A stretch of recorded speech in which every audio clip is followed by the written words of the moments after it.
ఓం సాయిరామ్. బాబా భక్తులందరికీ కూడా నమస్కారం అండి. అందరూ కూడా సుఖంగా సంతోషంగా ఎప్పుడూ కూడా ఆనందంగా ఉండాలి అని చెప్పి ఆ బాబాగారి తరపున నేను కూడా మనస్ఫూర్తిగా కోరుకుంటున్నాను.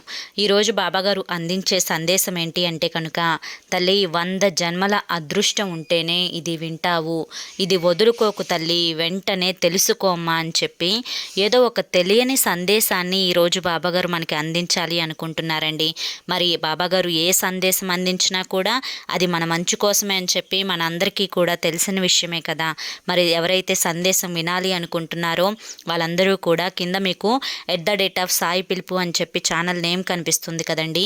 ఆ ఛానల్ నేమ్ కింద ఉన్న టైటిల్ని కనుక మీరు క్లిక్ చేశారు అంటే అక్కడ స్వయంగా బాబాగారే మీకోసం చెప్పిన సందేశం అయితే వినపడుతుంది. అందరూ కూడా అక్కడ క్లిక్ చేసి ఫుల్ వీడియోనైతే చూడండి. బాబాగారి యొక్క సందేశాన్ని పూర్తిగా తెలుసుకొని ఆనందంగా ఉండండి. జై సాయిరామ్.